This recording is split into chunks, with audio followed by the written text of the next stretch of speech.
পুনৰ চৰকাৰী আঁচনিৰ নামত দুৰ্নীতি। অৰুণোদয় আঁচনিৰ নামত ধন সংগ্ৰহ প্ৰাক্তন পঞ্চায়ত সদস্য তথা বৰ্তমান পঞ্চায়ত সদস্য পদৰ প্ৰাৰ্থীৰ।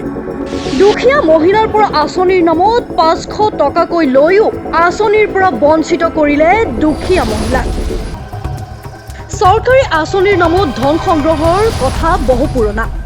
যিমানে মুখ্যমন্ত্ৰীয়ে আঁচনিৰ নামত ধন সংগ্ৰহ কৰা দালালি বন্ধ কৰিছে, ৰঙা চকু দেখুৱাইছে দালালক, কঠোৰ হৈছে মুখ্যমন্ত্ৰী, সিমানেই আঁচনিৰ নামত দুৰ্নীতি দিনে দিনে বাঢ়ি গৈছে। পুনৰ এনেকুৱা এক ঘটনা পোহৰলৈ আহিছে, য'ত পঞ্চায়তৰ প্ৰাক্তন সদস্য তথা বৰ্তমান পঞ্চায়ত সদস্য পদৰ প্ৰাৰ্থীৰ বিৰুদ্ধে উত্থাপিত হৈছে এই ভয়ংকৰ অভিযোগ।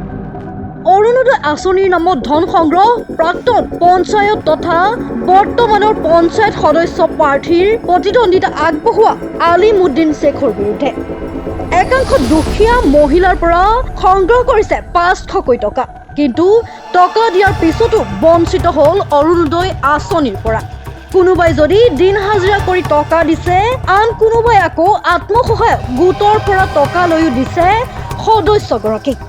অৰুণোদয় আঁচনিৰ নাম নোহোৱা টকা ঘূৰাই বিচৰাত সদস্যগৰাকীয়ে টকাও ঘূৰাই নিদিয়ে, লগতে বঞ্চিত কৰিছে অৰুণোদয় আঁচনিৰ পৰা নাম।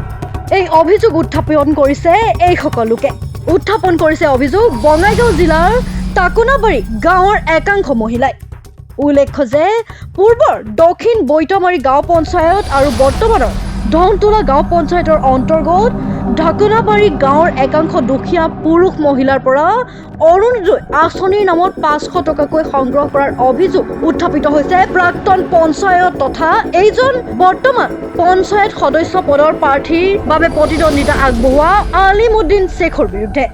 আলিমুদ্দিন শ্বেখে গাঁৱৰ দুখীয়া মহিলাসকলৰ পৰা টকা সংগ্ৰহ কৰাৰ পিছতো বঞ্চিত কৰিছে এইসকল মহিলাক।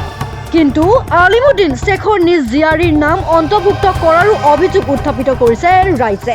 উক্ত ঘটনা সন্দৰ্ভত বঙাইগাঁও জিলা প্ৰশাসনে উচিত তদন্ত কৰি দুখীয়া মহিলাসকলক অৰুণোদয় আঁচনি প্ৰদান কৰিবলৈ অনুৰোধ জনাইছে এতিয়া এইসকল মহিলাই। এইটো ঢাকনাবাৰী ভাটিপাৰা বুলি কয়।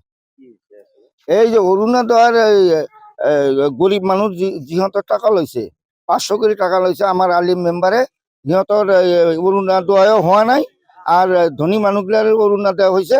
এতিয়া এই দুখীয়া মানুহগিলাৰ উচিত তদন্ত লাগে বা উচিত বিচাৰটো লাগে। দুখীয়া মানুহ এটাও পোৱা নাই, লেংৰা লুলা ভিকাৰী সেইগিলা পোৱা নাই, কিন্তু ধনী ধনী মানুহগিলাই পাইছে, তাৰ বিটিও পাইছে। কিন্তু সিহঁতৰ এই গৰীব মানুহ যিহঁতে লেংৰা এজন সুদ কৰি টাকা আনি দিছে গোটৰ পৰা, সিহঁতৰ একটা অৰুণোদয় পোৱা নাই। অৰুণোদয়ৰ নামত টকাখিনি উঠাই লৈছে। 500 টকা। আমাৰ দাবী অৰুণোদয় যিখিনি মানুহ দুখীয়া মানুহ টকা লৈছে, এইখিনিৰ উচিত তদন্ত লাগে, আমাৰ বিচাৰটো লাগে, অৰুণোদয়টো লাগে। ঢাকনাবাৰী না নাই পাই জানেন কিয়া আলিম আলিম কৈছিল কাগজ পাতি নিয়ে দিয়ে থিয়াইছি, আমাক পয়সা দেন ঘুরা দেন 500 টাকা দিছি, মাটি কেটে দিছি। হ্যাঁ হাজিরা করিয়া না অনেক কয় তোমার হব না দেন পয়সা ঘুরা দেন।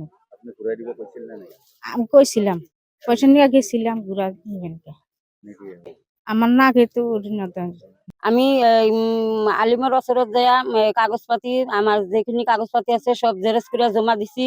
তারপরে আরো 500 টাকা গোটে থেকে সুদের উপর নিয়ে দিয়ে আসু, আমাকে ওই অরুণোদয় করে দিব বলি আমাকে দিয়া নাই। এতিয়া আমি আমার মতো দুখীয়া মানুষ আর নাই। ওই দুখীয়া মানুষটাক যে ওর যে বিটি আছে বিয়া দিছে, ওর তো ধনী মানুষ মেম্বার মানুষের, ওর বিটির অরুণোদয়ের নাম হইলো, আমার কেন হইলো না। আমি যাই তো ওয়াক করছি যে আমার 500 টাকা আর আমার কাগজপাতি গুলা দেওয়া নাই, নাই পয়সা নাই, আরো পয়সা করতে পাবো।